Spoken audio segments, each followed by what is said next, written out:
चंपापुर गांव के पास घने जंगलों के बीच स्थित था एक पुराना और सुनसान शिव मंदिर। इस मंदिर के बारे में कहा जाता था कि यहाँ एक यक्षिणी का वास है जो रात के अंधेरे में प्रकट होती है। कई ग्रामीणों ने दावा किया था कि उन्होंने उसकी मधुर सुगंध और चूड़ी की खनक सुनी है, लेकिन उसे देखने की हिम्मत किसी में नहीं थी। रवि गांव का एक युवा और साहसी लड़का इन बातों को अंधविश्वास मानता था। एक दिन उसने अपने दोस्तों के सामने दावा किया, मैं इस मंदिर में रात बिताऊंगा और सच जानकर रहूंगा। दोस्तों ने उसे बहुत समझाया, लेकिन रवि ने उनकी एक न सुनी। रात के गहराते अंधेरे में रवि मंदिर पहुंचा। उसके हाथ में एक मशाल थी। मंदिर के अंदर जाते ही उसे एक अजीब सी ठंडक महसूस हुई। वह शिवलिंग के सामने बैठ गया और इंतजार करने लगा। आधी रात बीत चुकी थी जब अचानक मंदिर में एक मध्यम प्रकाश फैलने लगा। रवि ने जैसे ही पीछे मुड़कर देखा, उसकी आंखें चौंधिया गईं। सामने एक रूपसी खड़ी थी जिसने लाल साड़ी पहनी हुई थी और उसकी काया से तेजस्विता झलक रही थी। उसकी आंखों में रहस्यमय गहराई और अधरों पर मोहक मुस्कान थी। कौन हो तुम? रवि ने कांपते हुए पूछा। मैं इस मंदिर की यक्षिणी हूँ, उसने मधुर स्वर में कहा। सदियों से मैं यहाँ एक साथी की प्रतीक्षा कर रही हूँ। यक्षिणी ने धीरे धीरे रवि के पास आकर उसका हाथ पकड़ा। उसकी छुअन से रवि का रोम रोम सिहर उठा। वह उसे लेकर मंदिर के पीछे बने एक गुप्त कक्ष में गई। वहां का दृश्य चौंका देने वाला था। दीवारों पर अजीब चित्र बने थे और बीच में एक रत्नजड़ित सिंहासन था। यह सिंहासन मेरा अभिशाप है, यक्षिणी ने कहा। जब तक मैं एक पुरुष से सच्चा प्रेम नहीं करती, मैं इस पर बंधी रहूंगी। क्या तुम मेरे साथी बनोगे? रवि उसकी सुंदरता और रहस्यमय आभा से मंत्रमुग्ध हो गया था। लेकिन तभी उसे अपने दादा की वह बात याद आई जो उन्होंने बचपन में कही थी, यक्षिणियों से दूर रहना। वे मोहक होती हैं, लेकिन उनकी कामना विनाश लाती है। रवि ने साहस जुटाकर कहा, मुझे जाने दो, मैं तुम्हारी सहायता नहीं कर सकता। यक्षिणी की आंखों में गुस्से और पीड़ा का मिश्रण था। उसने अपना असली रूप धारण कर लिया, लाल आंखें, नुकीले दांत और भयावह चेहरा। कोई मेरी चाहत को ठुकराए, ये मैं सहन नहीं कर सकती। रवि ने तेजी से बाहर भागने की कोशिश की, लेकिन मंदिर के दरवाजे अचानक बंद हो गए। उसकी चीखें सुनसान जंगल में गूंज उठीं। सुबह गांव वालों ने मंदिर के पास रवि का शव पाया। उसकी आंखें खुली हुई थीं और चेहरा भय से विकृत था। गांव में आज भी यह कहा जाता है कि जिसने यक्षिणी की कामवासना को ठुकराया, उसका यही अंजाम हुआ।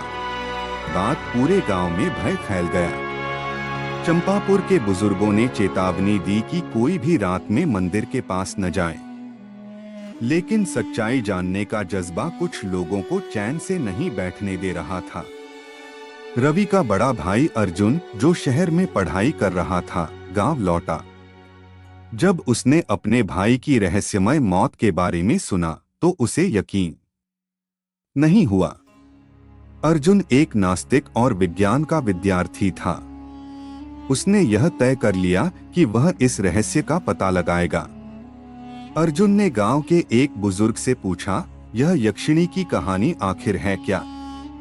बुजुर्ग ने गहरी सांस ली और कहा, सैकड़ों साल पहले इस गांव के राजा ने एक सुंदर दासी मृगनयनी से प्रेम किया था, लेकिन राजमहल की रानियों ने उसकी हत्या करवा दी। उसकी आत्मा ने यक्षिणी का रूप धारण कर लिया और तभी से वह इस मंदिर में वास करती है। उसे शांति तभी मिलेगी जब कोई पुरुष उसे सच्चा प्रेम देगा, लेकिन उसके मोह में फंसना मृत्यु को आमंत्रण देना है। अर्जुन ने इन बातों को अंधविश्वास मानते हुए मंदिर जाने का निश्चय किया। रात का दुस्साहस। अगली रात अर्जुन ने अपने साथ एक कैमरा, मशाल और कुछ औजार लेकर मंदिर की ओर कदम बढ़ाए। मंदिर में घुसते ही उसे एक अजीब सी गंध महसूस हुई जो उसकी नाक में चुभ रही थी। जैसे जैसे वह शिवलिंग के पास पहुंचा, ठंडक बढ़ने लगी। अचानक अर्जुन ने अपने चारों ओर हवा का एक तेज झोंका महसूस किया। मंदिर में वही मध्यम प्रकाश फैल गया और यक्षिणी प्रकट हुई। तुम कौन हो? उसने तीखी आवाज में पूछा। मैं अर्जुन हूँ, रवि का भाई। मैं यह जानने आया हूँ कि मेरे भाई के साथ क्या हुआ। यक्षिणी मुस्कुराई, लेकिन उसकी मुस्कान में एक अजीब सा डरावना आकर्षण था। तुम्हारे भाई ने मेरी कामना ठुकराई और उसने इसकी कीमत चुकाई। लेकिन तुम मुझसे बच नहीं पाओगे। यक्षिणी ने अपने मोहक रूप से अर्जुन को लुभाने की कोशिश की, लेकिन अर्जुन ने अपनी आंखें बंद कर लीं। उसने मंत्रमुग्ध होने से बचने के लिए अपने साथ लाए रुद्राक्ष को हाथ में पकड़ लिया। तुम्हारा यह नाटक मुझ पर असर नहीं करेगा, अर्जुन ने कहा। मैं तुम्हारी कैद से तुम्हें मुक्त करने आया हूँ। यक्षिणी की आंखें लाल हो गईं। मुझे मुक्त करने का दावा करने वाले कई लोग आए और मारे गए। तुम क्यों अलग हो? क्योंकि मैं तुम्हें प्रेम से नहीं, ज्ञान से मुक्त करूंगा। अर्जुन ने अपने कैमरे से मंदिर के हर कोने की तस्वीर खींची। अचानक उसे दीवार पर एक शिलालेख दिखाई दिया, जिस पर प्राचीन संस्कृत में कुछ लिखा था। शिलालेख का रहस्य शिलालेख पर लिखा था, जो यक्षिणी के श्राप को तोड़ना चाहता है, उसे सत्य, साहस और त्याग का प्रमाण देना होगा। यक्षिणी ने अर्जुन को रोकने की कोशिश की, लेकिन उसने मंत्रों का जाप शुरू कर दिया।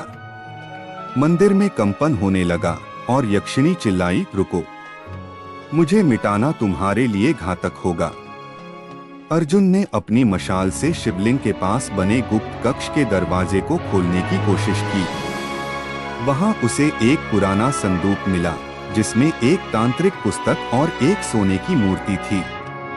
तभी यक्षिणी ने क्रोधित होकर अपना असली रौद्र रूप धारण कर लिया। अंतिम लड़ाई। अब अर्जुन के सामने दो ही विकल्प थे, या तो वह यक्षिणी के क्रोध का सामना करे या उसके श्राप को खत्म करने का अंतिम प्रयास करे। उसने पुस्तक को पढ़ते हुए उसमें लिखे प्राचीन मंत्र का उच्चारण शुरू किया। मंत्र के साथ ही यक्षिणी दर्द से चिल्लाने लगी। उसका रूप धीरे धीरे धुंधला होने लगा। तुमने मुझे पराजित कर दिया, लेकिन मेरा श्राप हमेशा इस स्थान पर रहेगा, यक्षिणी ने कहा और गायब हो गई। अर्जुन ने पूरे घटनाक्रम को कैमरे में कैद कर लिया, लेकिन जब वह गांव लौटा और कैमरे को देखा तो उसमें सिर्फ अंधेरा था। गांव में आज भी कहा जाता है कि यक्षिणी का श्राप पूरी तरह खत्म नहीं हुआ।